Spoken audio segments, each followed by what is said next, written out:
Any Good Thing by Joy E. Rancatore. Act 1. Impetus. Chapter 1. Grief and Capital Letters. June 22nd, 2016. Looking back on life provides clarity of vision and the ability to sight in on a key choice, a split second that transforms the future. I look out at your faces and see paths littered with pain, painted by addiction, and scarred with battle wounds from the split-second choices you've made, choices that altered your future. You're not alone. You can glance around and see that. Today I'm here to share the story of a guy who once sat where you now do. Our paths crisscrossed his whole life.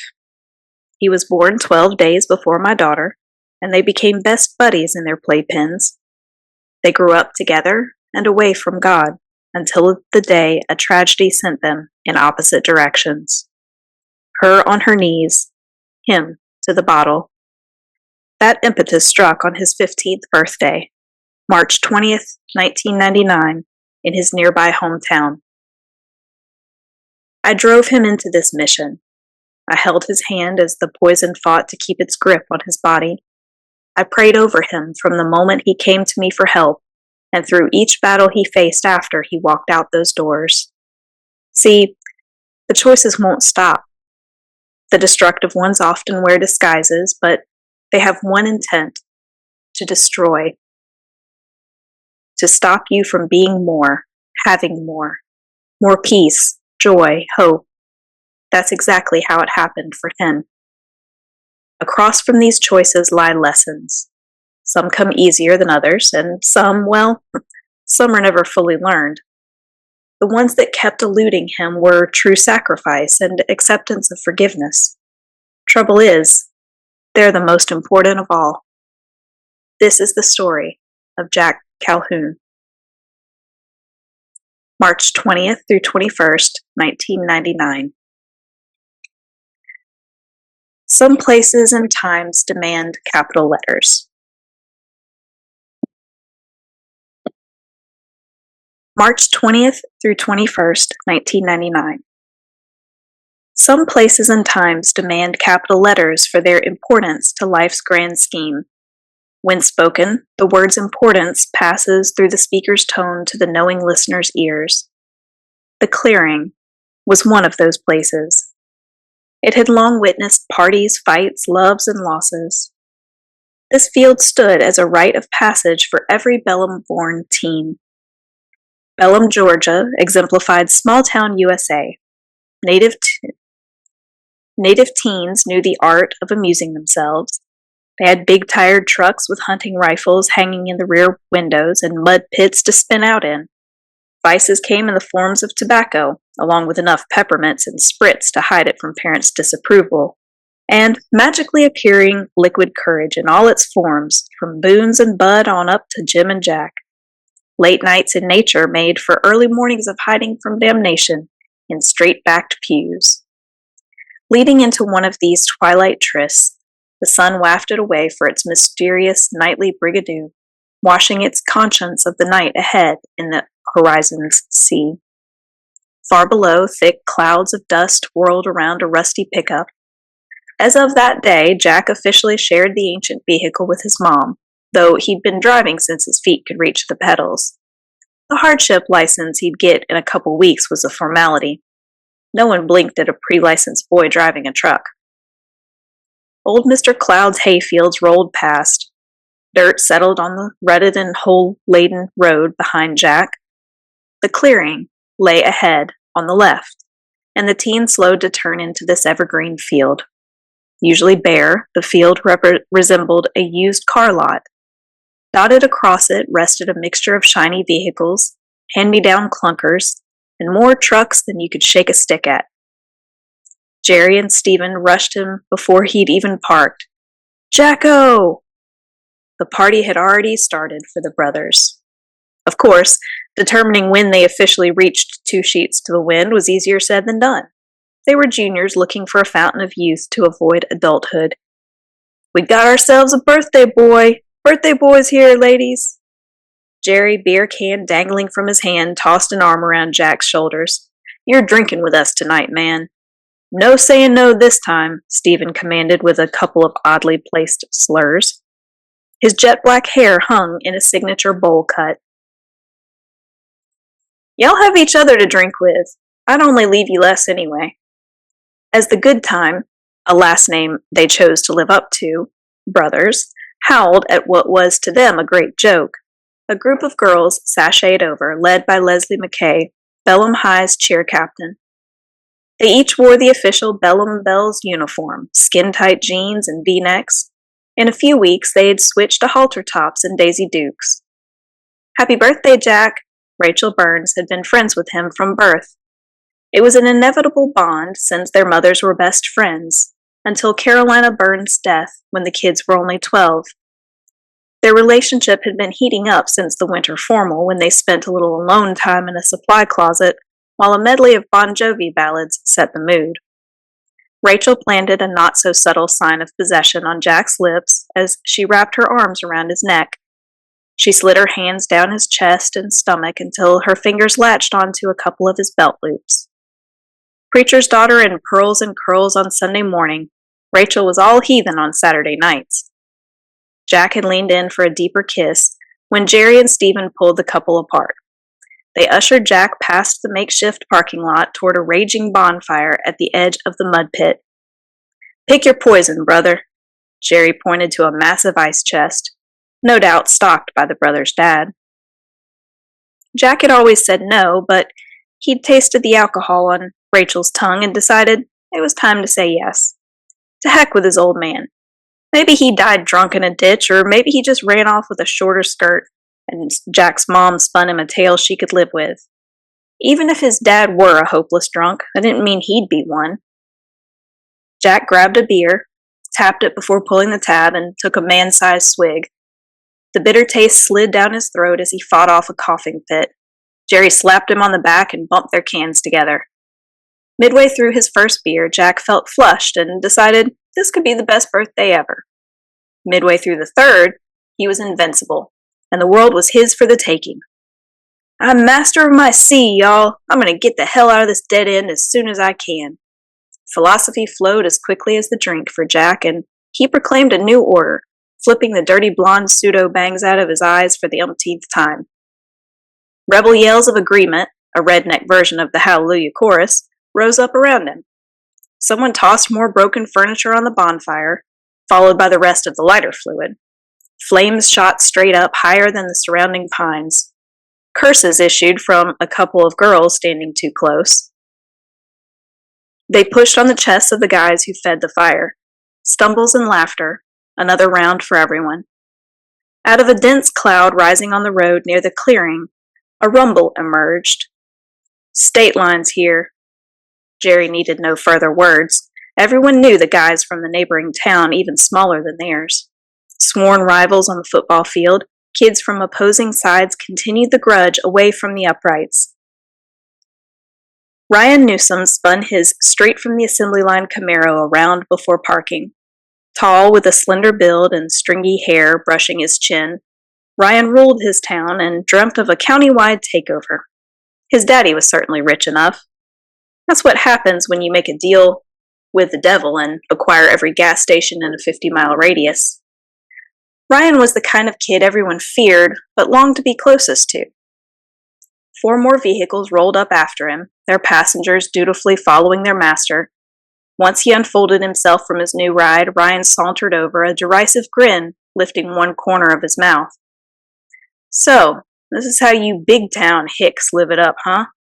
He snatched a bottle out of a girl's hand, drained it, and tossed the container to the flames, before dipping its previous owner backward for a forceful kiss. The muddied mixture of repugnance and incredulity on her face summed up everyone's reaction to Ryan. Everyone but Stephen Goodtime. There was a lot Stephen didn't have going for him. He wasn't much for academics.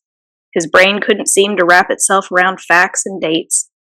The football field was where he shone. He was the best center Bellum High's football team had ever boasted. The last grade he'd failed was 4th. As long as the state required a passing GPA for athletes, Stephen's teachers made sure he obtained it. As great as Stephen was on the field, he was even better with one other thing: cars. Mechanics came as naturally to Stephen as playing dead to a possum. His greatest pride was his car, a jet black '67 Charger. It was a machine meant for one thing only: dragging. Stephen got it as a steel shell. After a couple years of tweaking and wrenching, he had produced a hybrid monster no one could touch, though many had tried. Ryan certainly had. Not only did he lack Stephen's mechanical skills, he also couldn't touch his rival's finesse for coaxing extra power and speed from a machine. Each time they had dragged in the past, State Line's crown prince found himself a few seconds behind, and Ryan wasn't one to drop a grudge. Now, Anna Claire, the girl Ryan had planted his mark on, happened to be Stephen's sweetheart. They'd been together 5 years, and he'd tucked away a tiny diamond in his drawer for her. He'd set aside half his drag winnings over the past year and a half, and planned to slide it on his finger after the junior-senior prom in a few months. When he saw Ryan force himself on his girl, Stephen morphed into a linebacker and barreled toward the guy who thought he could take whatever, or whoever, he wanted. "Not my girl, you asshole." Ryan went down hard under every ounce of Stephen's 220-pound frame. With their fall, every boy in sight converged for a free-for-all fist fight, overactive testosterone coursing through them and blocking logical processing. Jerry inserted himself between Ryan and Stephen until a couple of Ryan's bouncers pulled him away and ganged up on him. Jack tackled one, a tall kid with a ponytail. They rolled around in the dirt, swapping punches until Jack pinned his opponent down, face in the dirt. Jack held him in a merciless chokehold as a bottle rose to strike above his own head. Just then a girl's voice rang out, commanding and clear. "Stop it!" Whistles from the other girls joined Rachel's scream to demand the attention of the wild creatures before them. Fighters pushed and shoved themselves free of one another as they looked around for the source of the interruption. "What the heck is wrong with you idiots? Get out of the dirt and act like normal human beings." Rachel's fiery cheeks matched her hair as she spoke reason. Ryan spit blood and spewed curses. "This isn't over. You boys can't hide behind your skirts when real men roll in." He turned to Stephen, who sported what would be an impressive black eye. "I'm sure as hell not done with you. We'll settle this behind the wheel. Winner gets the bitch tonight." Anna Claire's eyes widened and steam poured from Stephen's entire head as his face reddened. Jerry pressed his whole weight into his brother. "Not tonight, man. He's not worth it. Settle this another time." Stephen swatted his kid brother aside, like a bothersome gnat. "My girl's not up for grabs. I'll race you. Keys for keys. That overpriced heap of yours will be mine." He pointed toward the cherry-red car as Ryan tossed back his head and howled. "You're dumber than you look if you think that car's going home with you. I'll be taking your junker back for parts. You've got no idea what you're up against, good time." He drew out the last name with a deep, greasy voice, disdain dripping from each syllable. "No dragging tonight. We'll set up a time and do it right, at the strip." Jerry's mass made an imposing figure in the space between the opponents. His shoulder-length hair swayed around his head as he looked back and forth. "Aw, little brother doesn't want to walk home through the cornfields tonight. Must suck to have your own family not believe in you." Ryan shot the insults over his shoulder as he headed back to his car. "Stay out of this, Jer. I'm finishing him tonight." Stephen's eyes pierced Ryan's back. "Man, you're lit. Don't do this." Jerry fought for eye contact and pled with his brother to see reason. "Walk away." "You know I can't do that. I got 2 things in this world, Anna Claire and cars. And if you wreck, you'll lose them both." Jerry saw a flicker of hesitation in his brother's eyes. "Steve, think it through. This road's the worst place to drag. Ryan ain't half the driver you are. He hits one of those giant holes, he's gonna lose his shit. You know you can trump him any day. Set it up. Next weekend'll be perfect. Reggie would love to have you two square off at his strip." "I ain't got all night, good time. Kick your brother's fat ass to the curb and meet me on the dirt." Jack stumbled into Steven's sightline and gestured toward the party crasher. You got him, Steve. He hasn't beat you yet, and you know he doesn't stand a chance. Kick his ass and send him crying to his mommy. Beer sloshed as Jack wildly waved his arms. The mass around them responded with cheers and shouts as they followed Jack's lead. Do it for Bellum. Teach these pricks they can't come in our house and have their way. With a nod toward the guy he'd had on the ground earlier, Jack urged harder as he felt the crowd's excitement and watched his words' effect on his friend. The yelling he instigated sent Jack soaring higher than the alcohol had. He tossed back the remainder of another can before flattening it atop the beaten field. Faced with the chance of watching a race on his birthday, Jack was all for it. After all, he deserved a good thrill. Steven, Steven, Steven. Jack began a chant that soon spread around the spectators. The mob converged as several of the bigger guys hoisted Steven up, and Jack led the throng to deliver their champion to his car. The mob's cheers had won. No backing down this night. Steven! He turned toward his girl's voice, jumped down, and pressed through the crowd to encircle her in his arms. Be safe, Anna Claire whispered. Always. With a wink, Steven turned his focus to the track. Jerry spun and hit the dirt beside the raging fire to pray. Jack led everyone else to line the powdery road along the clearing and cheer on their gladiators. Shouts greeted the engines as they revved into high gear and kicked up dust for the entertainment of the mob. Their course was simple, down and back. First to the turnoff at the clearing won. Steven charged into the lead, intuitively weaving around the road's craters. Dust and dirt billowed behind the powerful machines. The cloud blinded the crowd to some of the action, so they pressed closer into the course for a better view of the return trip. At the turn, Ryan swung ahead. Steven recovered quickly, and they barreled toward the cheering crowd, bouncing back and forth on the pockmarked road, pinballs and an obstacle-laden playfield. With the finish line in sight, Steven pushed his charger into the red. Not to be outdone, State Line hit the floor and turned to watch the face of the guy he was sure to finally beat.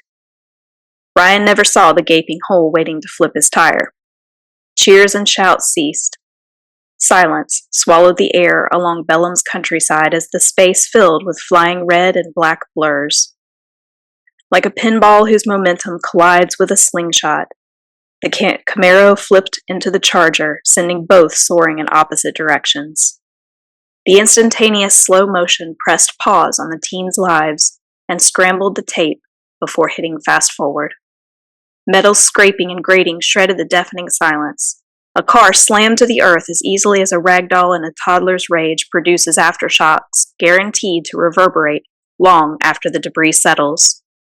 Jerry robotically drifted toward the sounds. Across the field, up the rise, to the road, strewn with tragedy. Drawn toward what he didn't want to see, with a resolve he couldn't feel, Jerry reached the carnage. The scene he witnessed would never leave the minds of any who survived it. Like a piece of aluminum foil folded around a corn cob at the state fair, a crumple of red molded to a giant pine, Ryan's body slumped against his seatbelt, his bloodied head pressed against the shattered window. The top half of Leslie's body splayed across the hood, arms outstretched to greet her end with a terror her eyes would forever hold. Beyond that, pieces of Steven's handiwork littered the road, ditches, fields, trees. Its bulk perched off in Cloud's field, leaning awkwardly toward the driver's side. Gasoline, hot metal, fear. 3 odors permeating the air, joined by a 4th. Heavy and foul, but not quite. This scent invoked drowsiness, lured one in, then shot fear straight to the brain, heightening all awareness. When its reality hit him, Jerry retched where he stood, his eyes fixed on the few intact chunks of his brother's masterpiece. On the smears of blood and brains across the windows, on the still emptying remains of the head dangling from the windowless door. Steven had tossed around the steel can with every spin and rotation. No one could agree on how many. Reports varied from 5 to 22. Everyone did agree he'd gone end over end and side over side. Screams of terror and cries of pain mingled, indistinguishable. More injuries dotted the road. Car parts like shrapnel had filled the air, maiming onlookers lined up too close to a finish line that had sped up to greet its competitors. One of the few with a car phone put in the call for help. The jagged edges of glass from someone's windshield had found the region near Jack's carotid artery.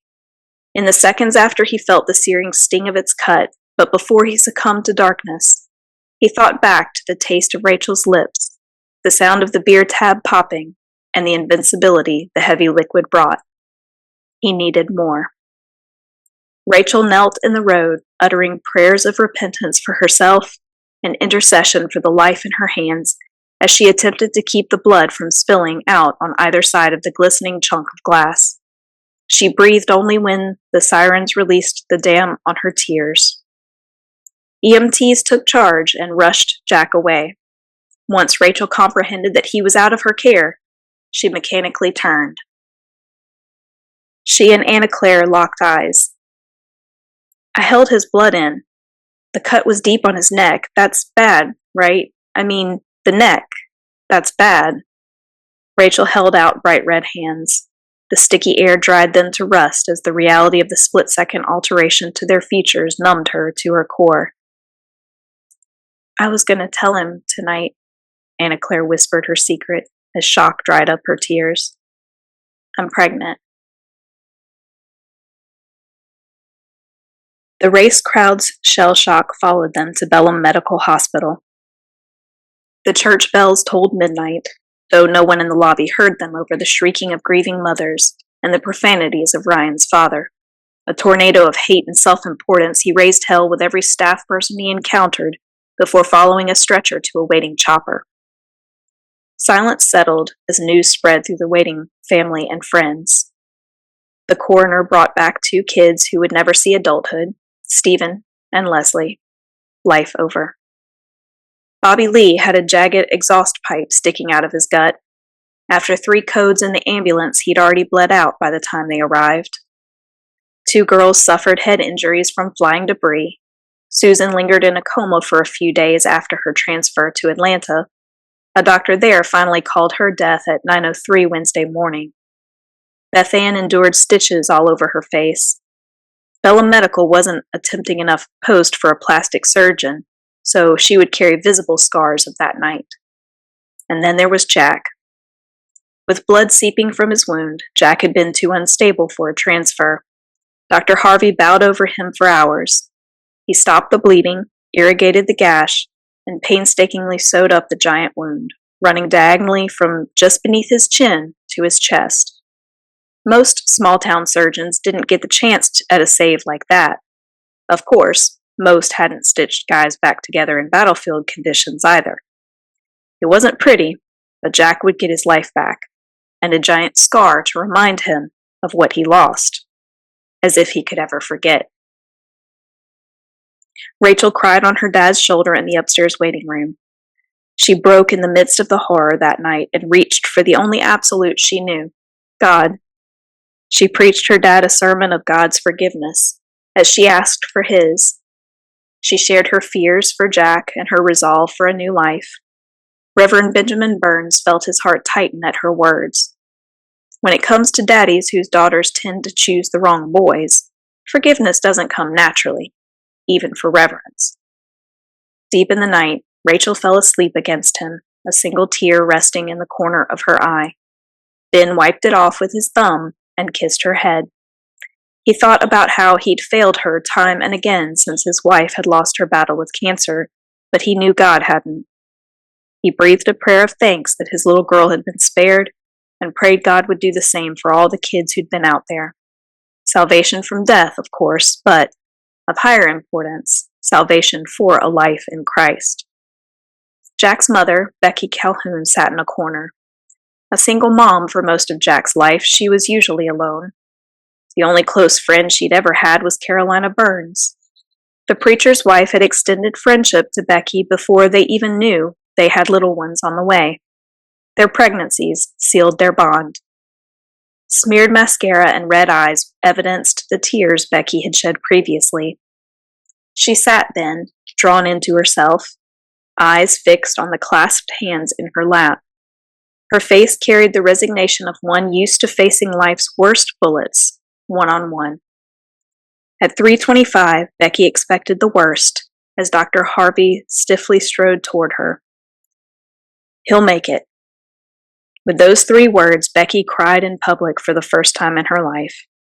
Her decades of holding in the pain of a husband who walked away, the loss of her only friend, and the anxiety of raising a child alone got knocked loose, and it all flowed from her. Rachel woke to the news of Jack's survival and went to hold and comfort his mom. Becky had become a stand-in mama for Rachel over the years, and the girl willingly offered her a shoulder. Bellum's entire population shifted as the cemetery's yawning earth embraced 4 new children. Without a doubt, the race spectators' lives would never be the same. Whenever anyone mentioned the old dirt road or that night, they were breathed with grief and capital letters.